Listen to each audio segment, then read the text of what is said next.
भगवान गणेश को बुद्धि का देवता कहा जाता है। उन्हें पहला स्टेनोग्राफर का भी दर्जा दिया जाता है। दरअसल पौराणिक कथाओं के अनुसार महर्षि वेदव्यास एक ऐसे व्यक्ति थे जिन्होंने पूरी महाभारत देखी थी और सभी पात्रों को भली भांति जानते थे, जिसके चलते ब्रह्मा जी ने उन्हें महाभारत महाकाव्य की रचना के लिए चुना था। महर्षि वेदव्यास को ऐसे व्यक्ति की तलाश थी जो महाभारत जैसे जटिल महाकाव्य की शुद्ध लेख कर सके, यानी सुनकर लिख सके। जब उन्हें ऐसा कोई नहीं मिला तो ब्रह्मा जी के पास गए। ब्रह्मा जी ने भगवान गणेश का नाम सुझाया और बता दे, महर्षि वेदव्यास भगवान गणेश के पास महाभारत की रचना का प्रस्ताव लेकर पहुंचे, जिसे उन्होंने मान लिया। लेकिन भगवान गणेश ने महर्षि वेदव्यास के सामने एक शर्त रख दी।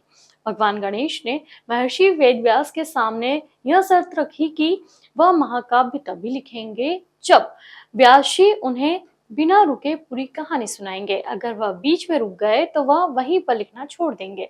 व्यास जी ने भी उनकी ये शर्त मान ली। व्यास जी ने भी एक शर्त रखी कि बोलना बंद नहीं करेंगे और वो जो भी बोलेंगे उसे समझकर लिखना होगा।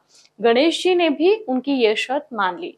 महाभारत महाकाव्य लिखने के दौरान गणेश जी की कलम टूट गई।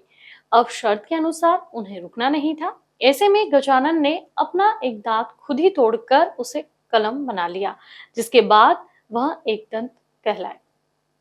सबसे पहले तो गणेश चतुर्थी के शुभ अवसर पर मैं सभी इंदौर वासियों को बहुत बहुत शुभकामनाएं देता हूं, बधाई देता हूं और कामना करता हूं कि जैसे श्री खजाना गणेश की कृपा अभी तक इंदौर के ऊपर, इंदौर वासियों के ऊपर है, वैसी आगे बनी रहे और इंदौर जिस तरीके से नित्य नए प्रतिमान विकास के सभी आयामों में बढ़ रहा है, वैसे आगे बढ़ता रहे।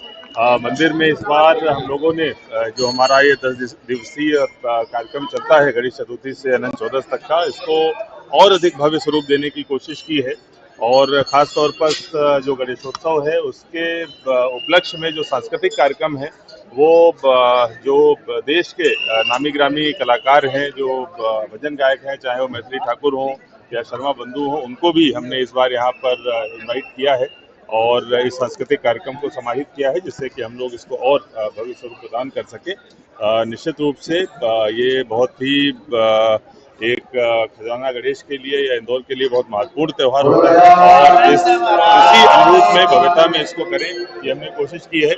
दर्शन के लिए भी सारी हमारी तैयारियां सभी विभागों से, चाहे पुलिस हो, नगर निगम हो, सभी के द्वारा अच्छी तरीके से तैयारियां कर ली गई हैं और चाहे सीसीटीवी की व्यवस्था हो या पार्किंग की व्यवस्था हो, उन सभी को हम लोगों ने बहुत अच्छे तरीके से देख लिया है। सभी तैयारियां हमारी पूर्ण हो गई हैं। एक बार पुनः आपके माध्यम से मैं सभी को गणेश चतुर्थी की बहुत बहुत शुभकामनाएं। आपके माध्यम से आप सभी को और हमारे सभी सम्मानित इंदौर वासियों को गणेश पर्व की हार्दिक मंगल कामनाएं और गणपति बप्पा की इंदौर शहर में हमेशा से कृपा रही है और हमारा शहर उनके आशीर्वाद से निरंतर ही समृद्धि आती है, सुख आता है और हम नगर निगम भी हम उनसे आशीर्वाद लेके अच्छा करने की कोशिश करते हैं। अभी हम स्वच्छता में सिरमौर बने, आगे और अच्छा करेंगे और गणपति बप्पा इसी प्रकार हमारे शहर में और सुख समृद्धि लेकर आए, इसी कामना के साथ आज का हर्षोल्लास के साथ पूरा त्योहार मनाया जा रहा है। और मंदिर में भी हम लोगों ने कई बदलाव किए हैं इस बार, कुछ अच्छी व्यवस्थाएं भी की हैं, कुछ परमानेंट श्रद्धालुओं की सुविधा के लिए हमने कुछ सिस्टम से बनाए हैं और उम्मीद करते हैं इस बार सभी लोग को अच्छे सुलभ दर्शन भी होंगे और श्रद्धालुओं को इससे लाभ भी होगा। इंदौर हर चीज में नंबर 1 रहा है, श्रद्धा भक्ति में भी हमेशा नंबर 1 रहा है। जो खजाना मंदिर है हमेशा से इंदौर की शान रहा है। जो भी इंदौर आता है यहाँ दर्शन जरूर करता है, माथा जरूर टेकता है। आज आस्था और विश्वास का बहुत बड़ा पर्व है।